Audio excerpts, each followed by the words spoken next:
Good morning, good morning. How's everybody feeling this morning? Let's try that again. How's everybody feeling this morning? Good. You all look beautiful as always. Looking sharp. I see you got a new outfit. Some of you got your hair done. Amen. God is good. Well, listen, we are excited about continuing this series. Let me just say publicly once again, congratulations to our new members that were received this morning. Also, congratulations to all those who were baptized on last Sunday. Let's just welcome them to the family.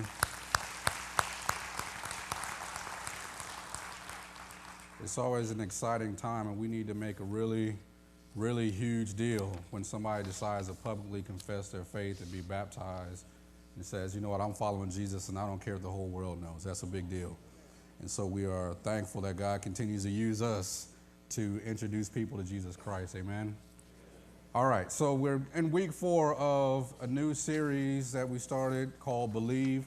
And we asked for, and I just want to remind you, we asked for several weeks ago for you to have an opportunity to interact with us. You can go on the Facebook page, or if you have a Twitter account, that you can share with us what you're believing God for. What is it that you want to see God do in your life? Or maybe God has done something in your life and you want to share that. You know, the old church used to have testimony service, and we don't really do that anymore. But we want to hear from you, what is it that God is doing in your life? What is it that you're praying for? I want to just encourage you to continue to do that. I have a few that we have received, even on the prayer cards, that I just want to read anonymously so we can continue to pray with these people and pray for these people about what it is that they're believing God for. We have several people who are believing God for physical healing for themselves or for a family member. Some people have had family members who have been diagnosed with cancer, and they're believing God and believing that God's going to give doctors wisdom so that they can have successful procedures. We also have people who are believing God for the healing in their finances. People are struggling. People need jobs. People are underemployed. And so we have several people amongst us who are believing God for finances, for jobs. People who are also believing God for healing in their family. Maybe there's a relationship that has been broken, and they're believing that God is able to do it. So what I want you to do is keep sending those in so that we can pray for you, that we can stand and believe God with you, that God is awesome, isn't he? And he can do anything except fail. And so we want to believe God with you. Well, this morning, let's continue in this series called Believe. Now, for those who haven't been with us, we talked about the first week that Jesus actually comes along and tells Thomas, this is the basis for this series. He tells Thomas, after Thomas struggles with doubts and struggles with lack of faith, that Jesus comes back after the resurrection and says, Thomas, don't be faithless any longer, but believe. And so it's a challenge to each one of us. We've talked about the fact that sometimes we need Jesus to help us heal our old wounds so that we can believe again. And we talked about the fact that sometimes we need to understand when we're in the middle of a messy situation that no matter how we feel at the time, it always turns out all good. That God has a way of orchestrating even the bad things in our life, and he puts it together like a pieces of a puzzle and makes sure that it always turns out good. And then Pastor Larry told us last week that trouble is actually a door to hope. That sometimes we have to go through some things that God will allow us to experience because it's actually the door to hope. It's a door to beginning to believe again. Now, there's this story of a Texas tycoon. He was an oil tycoon, very rich man, and he had a contest one day. He said, you know what, I want to have this contest. I want to bring all these young men in, young entrepreneurs, and I want to have a contest, and I'm going to give them 1 of 3 prizes. And so he said, you know, here's a contest. I have this Olympic-sized pool, and it's filled with poisonous snakes. And he says, for the first one who jumps in and swims all the way across this pool and doesn't get bit and they survive, I have 1 of 3 prizes I want to give to you. The first prize is I'll give you one of my oil fields. I'm a rich oil tycoon. I'll go ahead and bless you. Free of charge, I'll give you the oil field. He says the second prize is I'll give you $100,000. $100,000 cash that I'll give you. And then he said the last prize is, for the winner who chooses, is I'll give you my daughter's hand in marriage. And so all of a sudden, after he named the prizes, there's a splash into the pool, and you see this young man, and he is hastily trying to make his way across the pool without getting bit by these snakes. And then finally he gets to the end of the pool, unbitten, unscathed. He passed the test, and the tycoon walks up to him and says, congratulations, young man. Let me guess, you want the $100,000. The young man said, no. He said, okay, well, maybe you want the oil field. No, that's not what I want.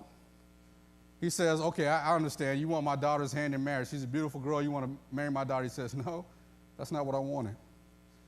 And then he says, well, what is it that you want? You swam through this pool with all these snakes. He says, well, what I really want is the name of the guy who pushed me in.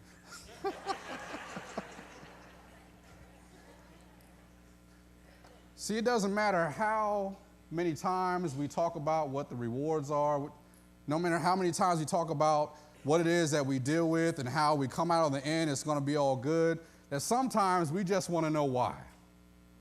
God, I know that it's going to be all good. God, I know that there's a reward on the other side. God, I know that my present sufferings doesn't compare to what I'm going to be able to accomplish, to the new vision you're going to give me. But sometimes, even though I know the end is going to be good, I just want to know why. And a lot of times I think that when we begin to deal with our faith and we begin to talk about believing, that we have to come to a realization that there's some questions that are just very difficult to answer. As a matter of fact, if you are a Christian, or maybe you know somebody who's not a Christian, that's probably one of the things that they struggle with the most. If you know anybody who says, you know what, I can't believe in this whole Jesus thing because there's just a whole lot of things that I just can't answer. There's a lot of questions that I can't really answer, and I wrestle with some things that they don't seem possible. It doesn't seem that that could actually happen. It doesn't seem that God can love me the way that you say he does. And you probably have some friends that you talk to that said, you know what, it's just too many unanswered questions. And somehow, I think on behalf of the church, not this church, but the church universal, that we should approach people and say, you know what, let us apologize if we ever gave you the impression that we know it all.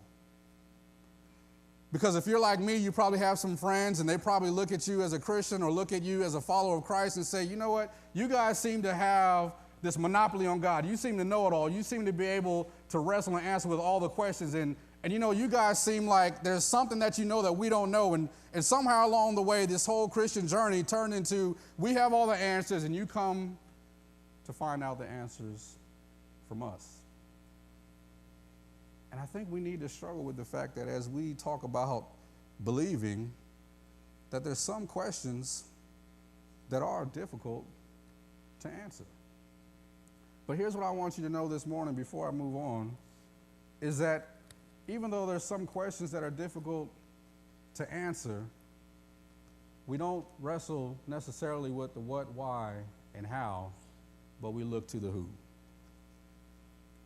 Sometimes there's a what, why, and how that I don't know and I can't figure it out, and I read the Bible and I'm limited in my understanding and I'm limited in how I know God, but instead of wrestling with the what, why, and how, let's look to the who. Because it's in the who where we can find what we're looking for. Now, I want to talk about this morning from, if I had a way to kind of package this, talk from the subject, get a life. You ever had anybody tell you that before? So you know what that means, right? And I want to challenge us this morning for each of us to get a life, but even challenge others to find a way to get a life. Now, we know John 10:10. We'll read it in a second, where most of us who come up in the church background, we know that scripture. We quote it. It's one of our favorites, that Jesus says that I've come that you might have a satisfying and fulfilling life. And some translation says that I come that you might have an abundant life. And I think what Jesus is saying is that I've come so that one day when you begin to follow me and you're not so concerned about the what, why, and how, and maybe there's some what, whys, and hows that you can't answer, but when you follow me, I'm going to give you an opportunity to get a life. And so this morning, I want to just deal with that just for a second, because it seems like humanity is always looking for new ways to answer questions. My wife and I were doing some homework with our son who's in second grade, and they have this now. Some of you teachers probably know this. They have this concept now that's called friendly math. You heard of that? And I found out it's not so friendly, actually. And I'm going to try to explain it because I still have no idea. I don't have the what, whys, and the hows of how this is supposed to work. But supposedly, when they're subtracting a number, they want to get it to the nearest 100, and so they take the number and round it to the nearest 100, and whatever the difference is, they subtract it from the bottom number, so they subtract it, so the top number is supposed to become, some of you looking at me just like I was looking at him. And so somehow or another, you make the number friendly, and you subtract the bottom number with the difference that you use to make the number the highest 100. And so after that, somehow you're supposed to come up with the same answer because the distance between the two numbers never really changes. And I said, what happened to just subtracting the number? So we got to round it up, then add, then subtract, and then subtract again, and we get the number. And all of that is an effort to try to help them define the easy way to figure out the answer.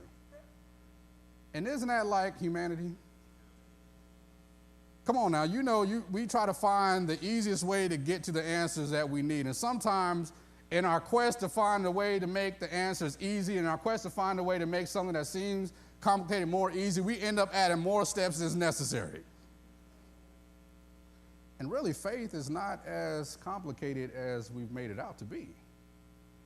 That some of us and some people that we know add, subtract, divide, multiply, all to come up with an answer that we could have just looked at what Jesus says.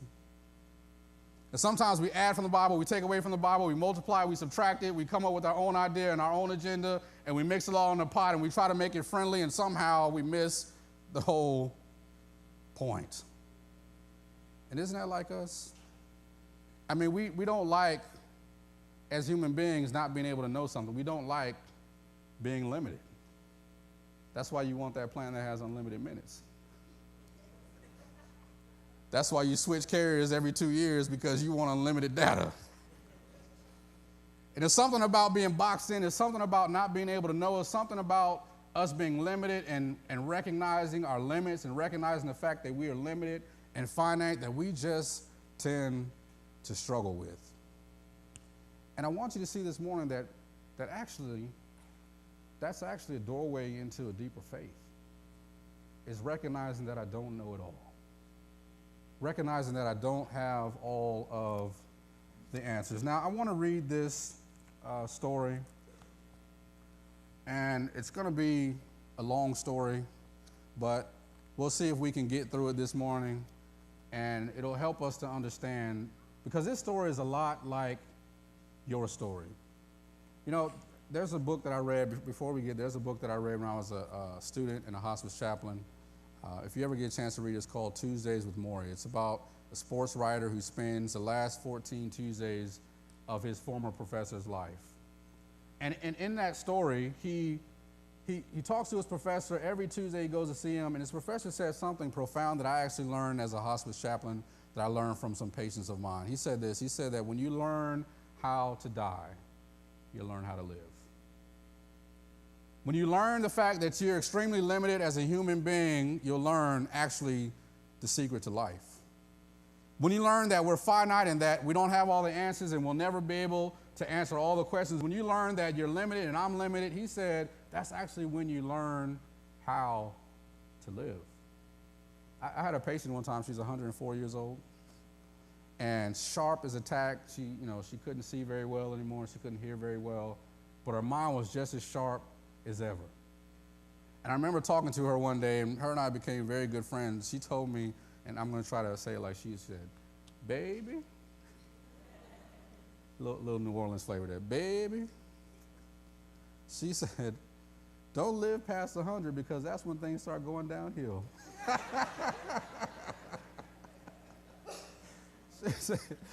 She said, I don't feel as good as I used to when I was in my 80s. But what she taught me is that even though she was becoming extremely limited, she learned how to live a full life. You know, Paul says it like this in 2 Corinthians 4:16. He's talking about the fact that we're limited. He's talking about the fact that as human beings, we come up against struggles and trials, and there's some things that we're just too limited to do. And then he goes on at the end of it, says this. He says, that's why we never give up. He's talking about the fact that God has given us something on the inside. He says, that's why we never give up. Though our bodies are dying, our spirits are being renewed every day. You know what he's saying? Is that when we come to a realization that we're limited, that's actually the key and the access to being spiritually renewed. That when I understand that as a human being, I don't have all the what, whys, and hows, and I don't understand everything there is to know, and I understand that at one point in my life, I'm going to run up into my limits, and I'm going to understand that I just don't know it all, and I just don't have it all, and I can study as much as I want to, and I can read as much as I want to, but as a human being, I'm limited. He says, when you understand that, that's actually the doorway to renewed life. See, for some of us, we know too much. Some of y'all are real quiet because I'm talking about you. Just look straight ahead and act like I'm not talking to you. Nobody's going to know I meant you. Some of us, we're too educated. We know too much. And some of us, we need to know the what, whys, and hows. And in this story we're about to read, we can find this gentleman's story who's extremely similar to your story. And it's extremely similar to my story. It's in John chapter 9. We'll get to John 10 and 10 in a second. But Jesus tells us about having abundant life as a result of this story here. He talks about the fact that I am the key and I am the door and I'm the guide to abundant life. But he's saying it in response to this funny story that happens just before that. Listen to this. It's a long story. We'll get through it. John chapter 9, it says, as Jesus was walking along, he saw a man who had been blind from birth. And his disciples said, Rabbi, why is this man born blind? Was it because of his sins or his parents' sins? So they understood things and catastrophes and limitations in terms of somebody did something wrong. And isn't that us? Because we always have to find somewhere to lay the blame at somebody's feet. When we look at what happens in the world, you look at what happens in your life, in my life, we always have to find somebody's feet to lay the blame. And so the disciples said, you know what? This guy was born blind, and we think that somebody did something wrong. So was it his parents because he was born that way? So he didn't really have a time to sin. So whose fault is it? We don't understand. We're too limited. We don't understand this concept. And so help us to understand. Give us the answers to what it is that caused this situation. And there's sometimes in your life that you and I run into situations that God says, you know what? It's simply an opportunity for me to show you who I am. Listen to what Jesus says. He says, it was not because of his sins or his parents' sins, Jesus answered. This happened so that the power of God could be seen in him. In other words, let's not look for a reason to lay the blame. It's not about the what, whys, and the hows. It's not about what happened and why it happened and how it happened. But let's try to figure out who's with us in the middle of it happening. He says that, you know what? It's about the fact that God is going to take this as an opportunity. He's going to take this limitation. He's going to take this obstacle. He's going to take this period in your life, and he's going to use that to show you how to believe. And Jesus says it wasn't his parents, it wasn't him, but this happened so that God can get the glory out of it. And then he says that we must carry out the task assigned to us by the one who sent us. And the night is coming, and then no one can work. But while I'm here in the world, I am the light of the world. Then he spit on the ground, made mud with the saliva, and spread the mud over the blind man's eyes. I guess he was blind, so he didn't see what Jesus did. I'm just saying, gross, right? Good thing he was blind, because he didn't see it. Did I hear Jesus spit? Did somebody just spit on the ground? And then he told him, go wash in the pool of Siloam. Siloam means sent. So the man went and washed and came back seeing. Now here comes the real funny part. Remember, Jesus says it's about the fact that God's going to use this limitation to get the glory out of it. He's going to show you who he is. Let's not worry about the what, whys, and hows, but let's worry about the fact that there's a who in the middle of your limitations that's going to show you who he is. And then it gets real funny. His neighbors and others who knew him, they grew up with him, they went to school with him, they knew him as a blind beggar, asked each other, isn't that the man who used to sit and beg? And some said he was, and others said, no, he just looks like him. Have you ever had somebody try to convince you that you're not you? Isn't that funny? Isn't that John? Didn't we go to school with him? Yeah, I used to eat lunch with him, but he was blind, but no, that can't be him. That's not him. And then it gets even more funny.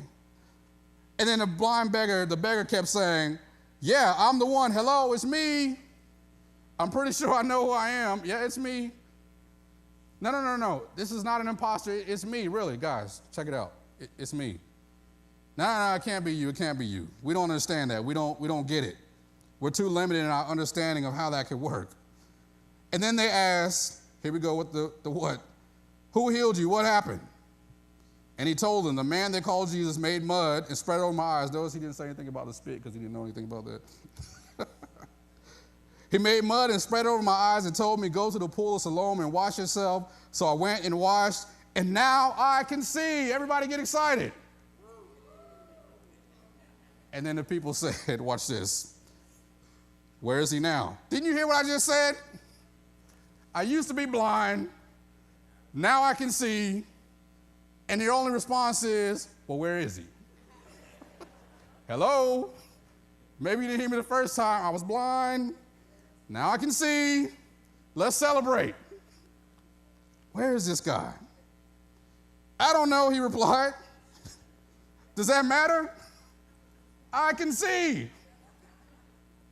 But where's this guy? How did it happen? Who, what, where? Who, what, where? Who, what, when? I don't know. Watch the theme. Second time he says, I don't know. Then they looked at the man who had been born blind to the Pharisees because it was a Sabbath that Jesus made the mud and healed him. And the Pharisees asked the man all about it, so he told them, I said it before. He put the mud on my eyes and he washed it away, and watch the exclamation mark. I can see. Hello? Why are we still talking about this? Who cares what happened? I can see. I don't have the what, why, or how. All I know is 10 minutes ago I couldn't see and now I can. Let's celebrate. And in their limited ability to understand, they kept pushing. And some of the Pharisees said, this man, Jesus, is not from God, for he is working on the Sabbath. And others said, but how can an ordinary sinner do such miraculous signs? And so there was a deep division of opinion among them, all because in their human limitation, they struggled to figure out how this is possible. And in our human limitation, sometimes we miss the fact that God is doing miraculous things because we want the what, why, and how. What, why, how? What, why, how? We don't understand it. We don't understand it. We don't understand it. So it can't be true because I can't understand it. And the blind guy is saying, hello, 10 minutes ago I couldn't see. Now I can see. Where is he? I don't know. What did he do? He put the mud on my eyes. I told you twice already. Who cares about that? I can see. And the Pharisees said, this guy can't be from God because he did this miracle, but he did it on the wrong day. Like if he did it on Monday, that would be cool. If he did it on Tuesday, but he did this on the Sabbath, and because our idea of God says that God doesn't do anything miraculous on this day, and it happened, and therefore, because we can't understand it, it didn't happen. Hello? Blind? See. That's all I know. And then they go on and they continue to push. And the Pharisees again questioned the man who had been blind and demanded, well, what's your opinion of this man who healed you? And the man said, I think he's a prophet. I'm not sure, but guess what? I can see. Who cares about that? 10 minutes ago, I couldn't see. Now I can see. I don't have the what, why, hows. I'm limited in my ability to understand it. All I know is I was blind. Now I can see. Well, who is this guy? I don't know. Maybe a prophet. And the Jewish leaders still refused to believe him. Still refused to believe the man who had been born blind and can now see. So they called in his parents. Good Lord. They called the parents in for a parent-teacher call, rabbi-teacher conference. This can't be happening because we can't understand it. We're too limited in our ability to understand. This can't be true. It couldn't have happened. Jesus can't be from God. We can't understand it. We don't know what the what, why, and how is, so it didn't happen. So they bring in his parents. And they say, we know this is our son. So they gave, an ID check. And that he was born blind, so yeah. But check this out. But we don't know either. We don't know how he can see or who healed him. Ask him. He's old enough to speak for himself. And his parents said this because, now here's why they really said it. His parents said this because they were afraid of the Jewish leaders who had announced that anyone saying Jesus was the Messiah would be expelled from the synagogue. That's why they said he's old enough. In other words, they threw him under the bus. Look, we're not trying to get kicked out of the church. So I asked him. He's old enough. But we don't know the what, why, how. We're too limited to understand this. And the Pharisees said, you know what? Because we can't understand it, because we can't explain it, it didn't happen. And the man says, you know what? I don't know all that. I don't know who he is. I don't know if he's a prophet. I don't know if he's a teacher. I don't know if he's a Messiah or not. All I know is 10 minutes ago I couldn't see, and now I can see. I don't have the what, whys, and hows. I'm too limited in understanding sometimes how God works, but all I know is I had an experience with Jesus. And I don't have all the flowery theological language to explain it. I don't know who he was. I don't know what school he went to. I don't know what degrees he had. All I know is he put some stuff on my eyes, told me to go to the pool, and now I can see, can we celebrate now? And they continue on. So for the second time, they called in the man who had been born blind and told him, God should get the glory for this. In other words, there was a phrase that said, give God the glory. That phrase literally meant stop lying. Tell the truth. And he says, because we know this man, Jesus is a sinner. Did you notice that the people who were encountering Jesus said, you know what, it happened, we don't know how, but the Pharisees were so adamant that they knew. Look, we don't know anything about that, but we know that he is a sinner. And the man said, I don't know whether he's a sinner. The man replied, but I know this. I was blind, and now I can see. Now, who's happy for me? I don't know if he's a sinner. I don't know what school he went to. I don't know what order of priesthood he's from. All I know is I had an encounter with Jesus, and it changed my life. I don't have the what, whys, and hows. I'm too limited to tell you. I don't have the language. I don't have the intellectual capacity to explain how this happened. He says, I don't know whether he's a sinner. All I know is I was blind, and now I see. Here they go again. But what did he do? They asked, how did he heal you? At this point, the man's getting really irritated. You see the exclamation mark? Look! Because he's wasting valuable time. There's a lot of stuff I need to see. I've been blind my whole life. Right? I got places to go. Stop holding me up. So he says, look, I told you once. Didn't you listen? Do you want to hear it again? Then he kind of takes a pot shot at him. Do you want to become his disciples too? In other words, you're investigating this real hard. You must want to follow Jesus too. And then they cursed him and said, you are his disciple, but we are disciples of Moses. And we, check this out, we know. Do you notice the man said, I don't know? And they said, we know. And his parents said, I don't know. I'm limited. And they kept saying, we know. And they said, we know. We know God spoke to Moses, but we don't even know where this man comes from. And then the man gets real smart with them.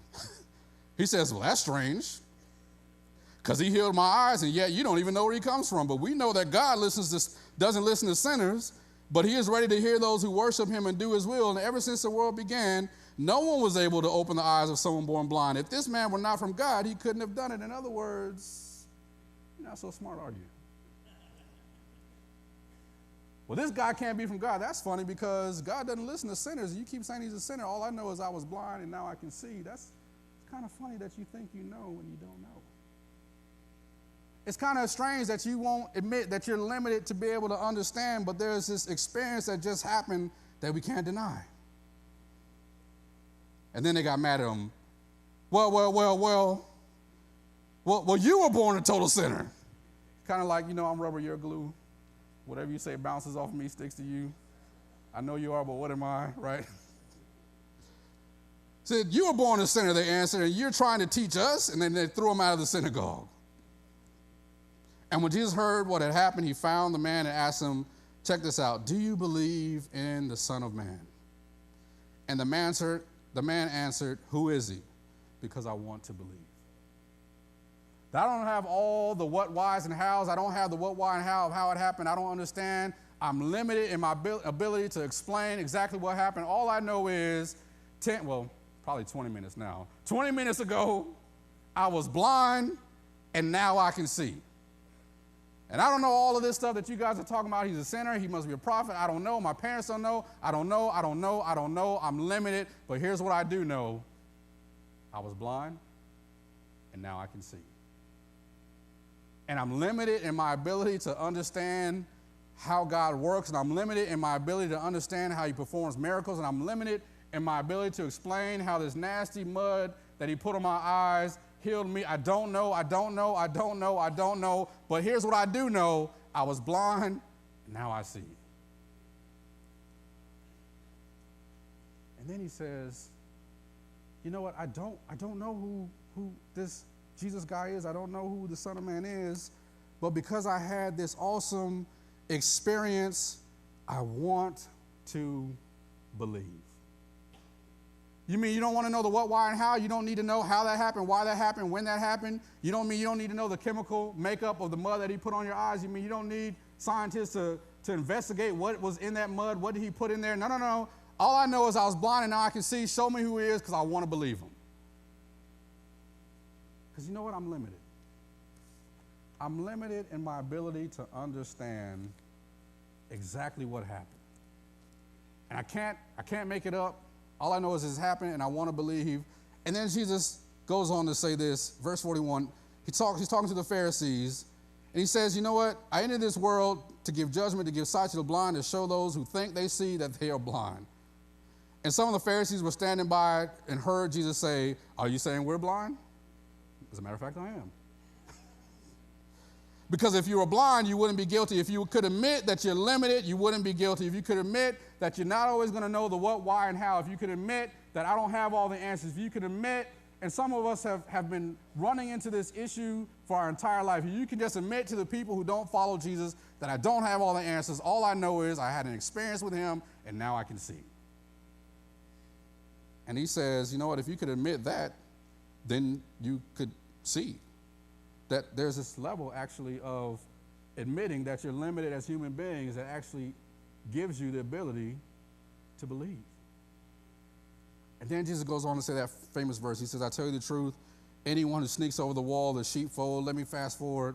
He's talking about being the gate and the guide. And then verse 10 of chapter 10, this is why he says, I am the way to abundant life. Verse 10, the thief's purpose is to steal, kill, and destroy, but my purpose is to give them rich and satisfying life. Here's what Jesus is saying. After that whole debacle, after this wrestling and this tugging back and forth of the what, whys, and hows, he says, listen, it is when you and I engage in the fact that we're limited that actually is an entrance into abundant living. So if I can put it together like this, let me say it like this. The edge of your limit is the entrance to real living. That when we understand that as human beings we're limited and there's some things that I'm never going to be able to know the what, why, and how, all I know is I met Jesus one day and now I can see. And I don't have the what, why, and how, and I'm limited and I can't explain everything and I can't articulate everything, but here's what I know is at the very edge of me accepting the fact that I'm limited is where I find this entrance into real living. Jesus says, you know what? Anybody who taught you anything before that, he says, it's like a thief that steals life. The thief comes to steal, kill, and destroy. And what he was saying is, look, based on what just happened, anybody who's telling you that you have to have the what, why, and how, and the what, why, and how, and the what, why, and how, instead of knowing that you have an experience with Jesus that nobody can deny and nobody can take away from you, anybody who taught you that, he says, it steals your life. And if you want to get a life, if I want to get a life, we have to understand that part of our being able to believe means that we have to be willing to venture off all the way out onto the edge of our human limitations, because that's where I find the entrance into real life. That the more I think I know and the more I think I can explain and the more I think that I can teach myself and the more I think that I can get smarter than what I really am, he says that's what actually steals this abundant life. But if you're willing to venture out onto the edge of your human limitations, the place where you're no longer in control, the place where you can't always figure out how God does what he does, the place where sometimes the unbelievable is made believable because God does something unbelievable. If you're willing to venture out onto the edge of who you are and let go of who you are and what you think you know and how educated you are, if you're willing to go out on the edge of your limitations, Jesus says that is the entrance to real living. The farther away I stay from my human limitations and the closer I stay to the core of who I am and who I think I am and how much I think I know and how much money that I have is going to get me to be able to understand God and all the studies that I have in the world, he says, the closer you stay to that, the further you're away from the gate. Jesus says, I am the entrance. I am the gate. And the only way you find that gate is being willing to go on a journey towards the edge of yourself. It's on the edge of my limitations that I begin to understand that Jesus is the gate. See, God uses unlimited situations to display his unlimited power. You want to believe? Watch yourself in a limited situation. And Jesus, I don't have all the money. I don't have the education. I don't know the right people. There's just some things that I can't understand and I can't accomplish and I can't do. And God uses your limited situations to display his unlimited power. And being able to believe doesn't always mean having the what, why, and how. It doesn't always mean being able to explain everything. But if you're willing to step out all the way to the edge of your human limitation, Jesus says that's where you'll find the gate to real life.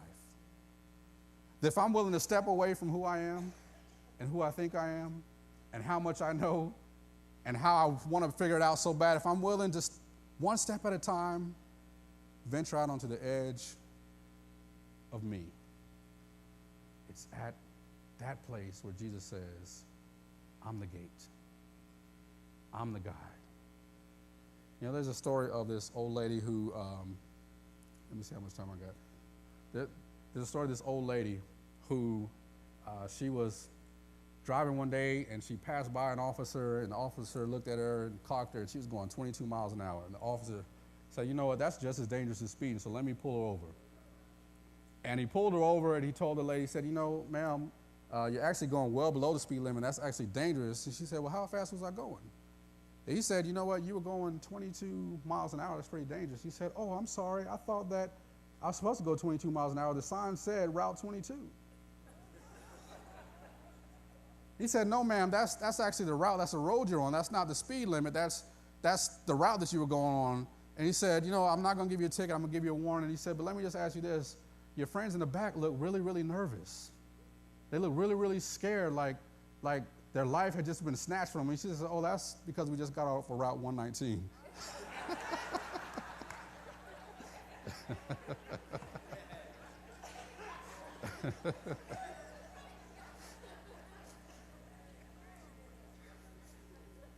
Now here's what we got to understand.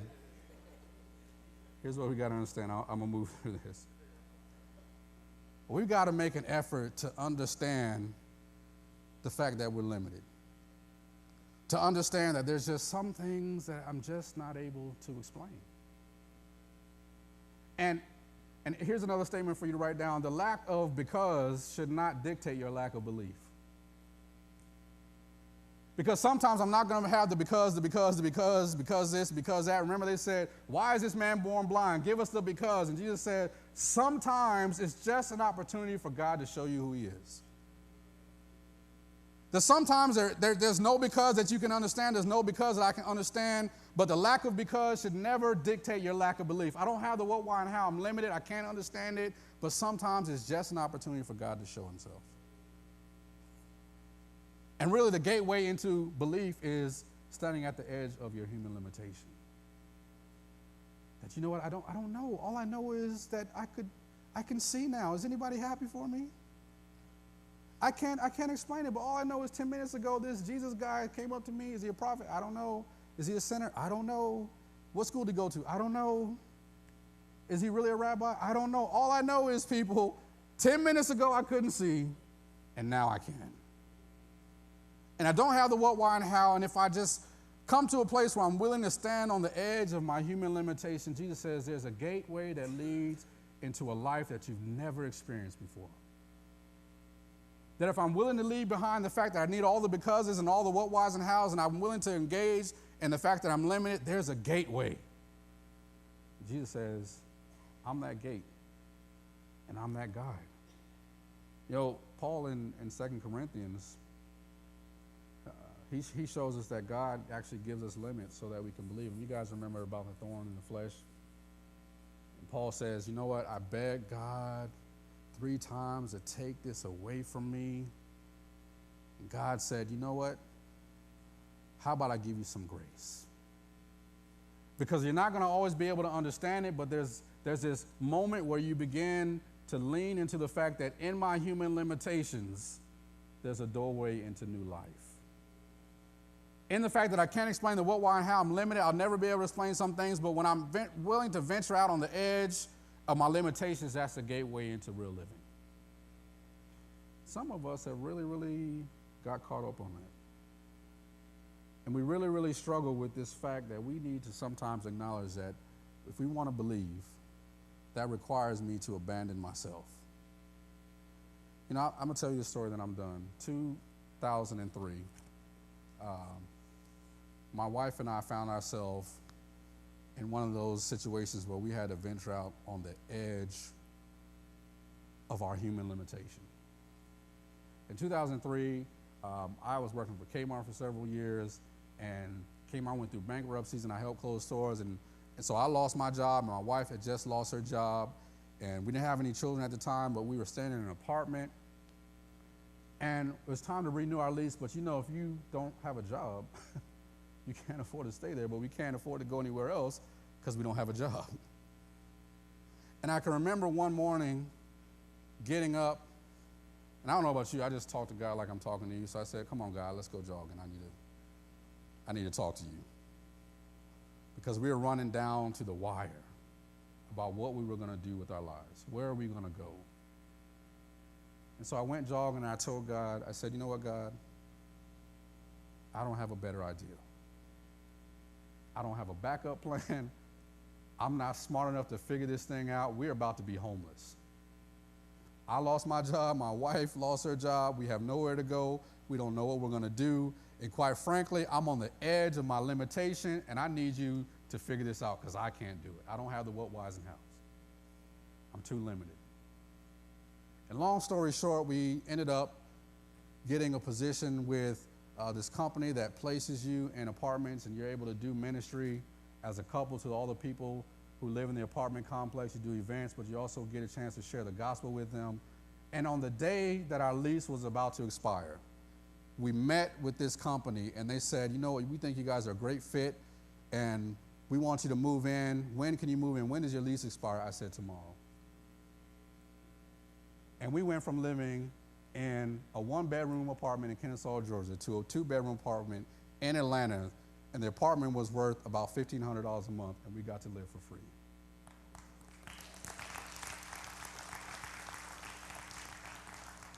See, sometimes if you really want to strengthen your faith, step out on the edge of your limitation.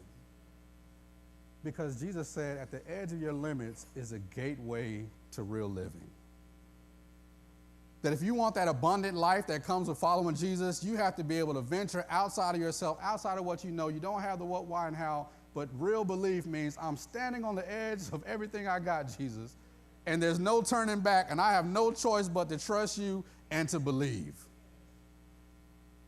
And so my challenge this morning is, for those of us who need to be in control, and we need to hold on, and we need the answers, and we need the what, why, and how, I'm challenging you this week to stand out on the edge of your limitations. And I'm willing to bet you'll find a gateway into a whole new way of living that you've never experienced in your life. Let's pray. God, we thank you. We love you. And we just ask, God, that you will help us to let go and to let you be in control of our life. Help us to journey step by step, day by day, out to the edge of our limits, because that's the gateway to real living. Help us to understand that we don't always have the what, whys, and hows. We're limited in our ability to understand, but God, when we are limited, you are totally unlimited. Help us to believe. Help us to not weaken our faith by trying to control every single circumstance in our life, but help us to wake up every single morning saying, God, you steer the ship. Help us to take our hands off the wheel, and help us to stand out on the edge of ourselves and look for that pathway into abundant life. God, we thank you and we love you so much. Help us, God, to believe you like we've never believed you before. We love you, Jesus, and we pray this in your name. Amen. Amen. I think I went a little bit over.